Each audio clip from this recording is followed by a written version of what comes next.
What's good, you fam, and welcome back to my channel. If this is your first time, make sure you guys comment down below, make sure you guys subscribe, turn on those post notifications so you guys are notified every single time I drop a video.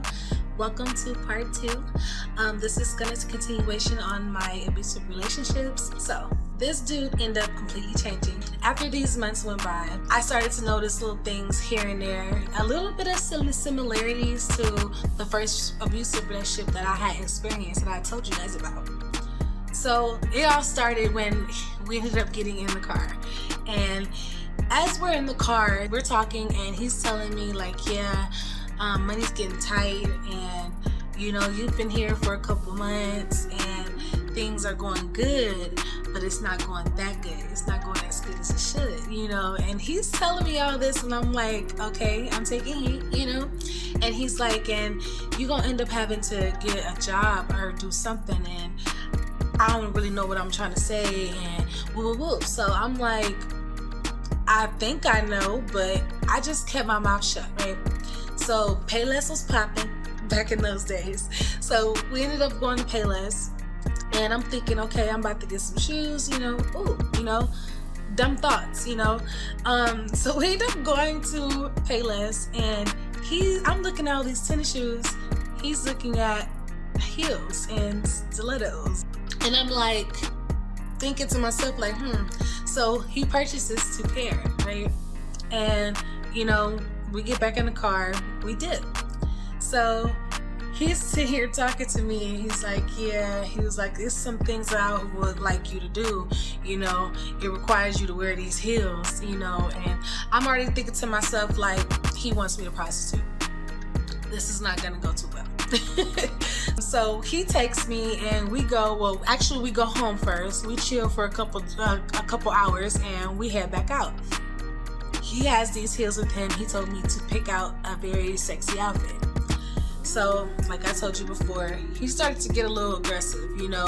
He wasn't quite putting his hands on me yet, but he started to get a little aggressive. So I just did what he told me to, right? So he takes me to this street, Figueroa. Everybody should know what Figueroa is. If you don't, it's the whole street. It's a street that people are. So yeah, so he takes me there, and he's like, this is basically what I want you to do, right? So me being young, whatever the case may be, I do it, right? So my first date was a black guy, and he took me to the car, and he took me around the corner.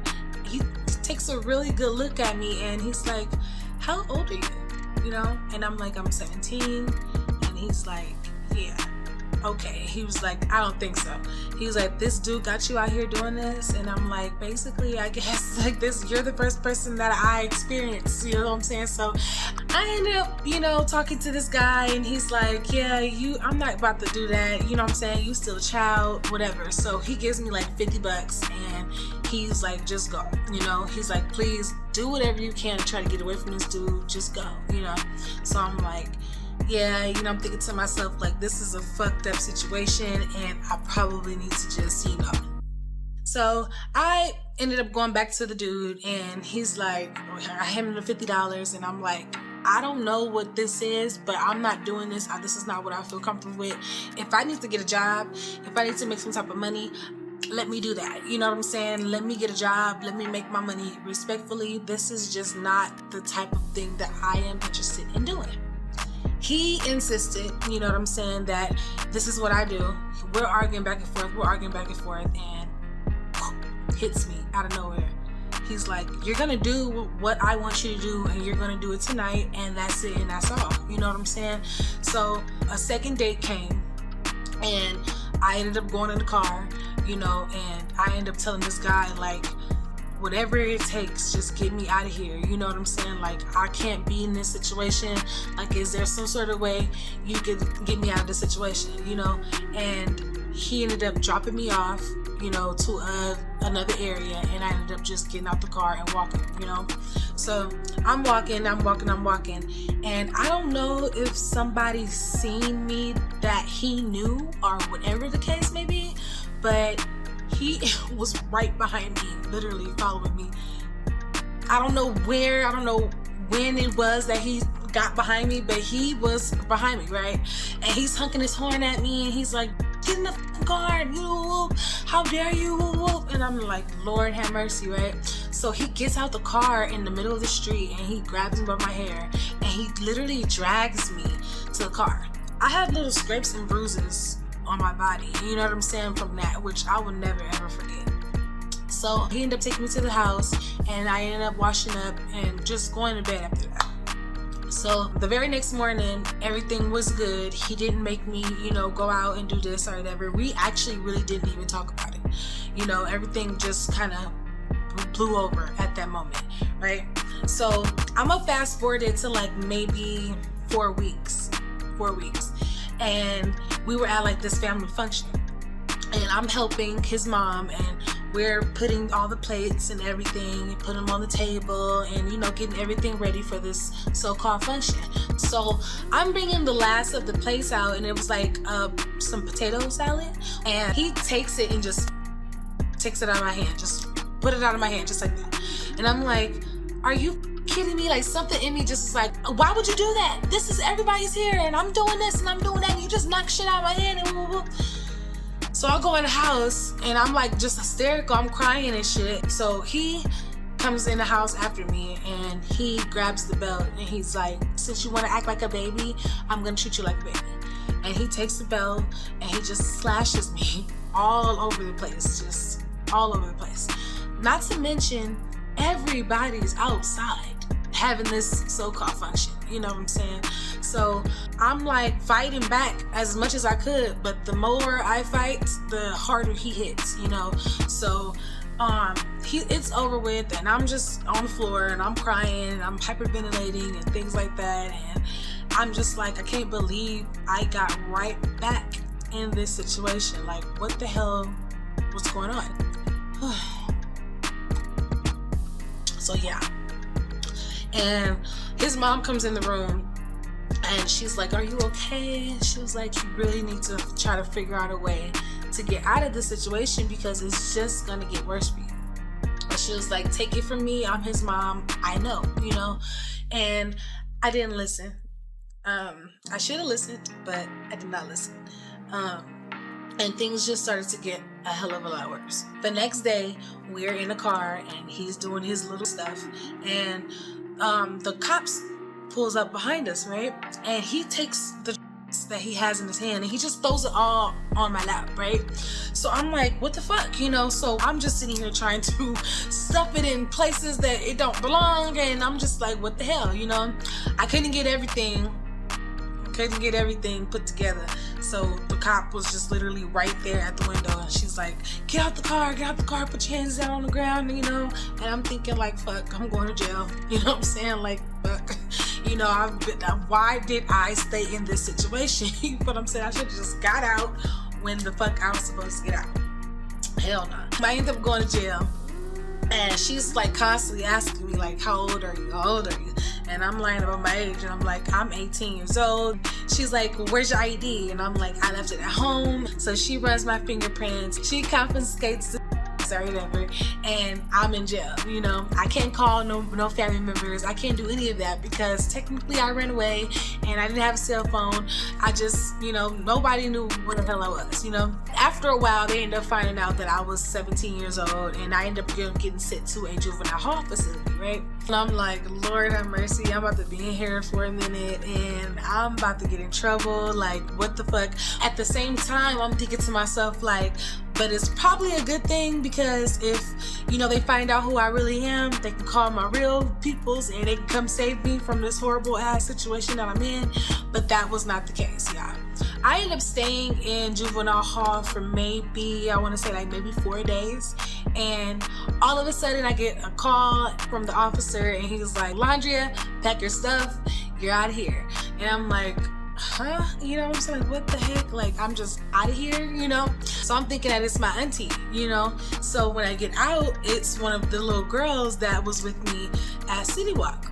So I'm like, how did you get me out of jail? You're not my guardian. Like, what is really going on? And she's like, well, I don't know what he did, but he ended up, just telling me to come here and come pick you up. And I'm like, that's crazy, right? I didn't really care. I was just happy I was out of jail. So I'm gonna fast forward again to maybe 3 weeks, because that third week I ended up finding out I was pregnant. So I found out I was pregnant, and I ended up immediately telling him, like, I'm pregnant, you know? And he's like, so? You know what I'm saying? He's like, I ain't really trying to have no baby right now, you know? And I'm like, are you kidding me? Like, okay, you know? So he wasn't really excited about it. I just kind of left it alone. I was excited about it because, hello, you know, you having a baby. But even though I wasn't in the right situation, you feel what I'm saying, I was still had some sort of happiness that, okay, some sort of life inside of me. That's like the little bit of happiness that I had at that situation. And things kind of really escalated from there. And he really, every single day, putting his hands on me. Every single day for dumbass reasons. One particular day, we were just in a car, and I was only a few months long, maybe. We're arguing, and he just cuts the car on, and we hurry up and drive, you know what I'm saying? And he skirts off, and we go to the mom's house, right? So we're still arguing back and forth, you know, and I'm going up the stairs, you know. He's already up the stairs opening up the door, and he pushes me down the stairs, right? He's like, I'll beat your ass the next time you yell at me or scream at me again. So I'm on the ground once again, holding my face, you know what I'm saying? Not understanding what the fuck, you know, and not realizing it, you know. So later on that night, I started to feel like little cramps and pains and things like that in my stomach. I hurried up, ran to the bathroom, and I'm literally on the toilet like, oh my God, you know, and I just felt this excruciating pains. And this pain lasted for like 7 hours, you guys, and it was the worst pain ever. And I was literally on that bathroom floor, and I'm not gonna disclose too much, but it was just a lot going on, and boom, the pain was over with, you know. And come to find out, I ended up having a miscarriage. By this time, I'm just like, I think I've had enough of him, you know what I'm saying? I think that I deserve better. And boom, by the grace of God, I found a way to finally disappear.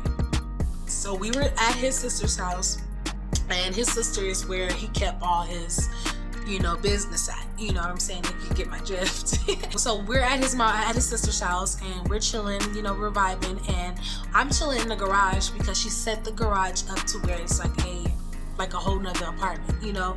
And we're down there, and he's like, all right, y'all, I'm about to dip, you know. He tells his sister, like, can you watch her right quick? Yeah, I'm about to go. So he leaves, and me and his sister is downstairs talking, and she's like telling me, like, so really, how old are you? And I really tell her, like, I'm 17, and she just shaking her head back and forth. She's like, Lord have mercy. She said, you're such a baby. And she was like, why don't you just go, you know? And I said, well, I tried to. And I was like, and every single time he found me, every single time, like, somebody told him where I was, and he would just always find me.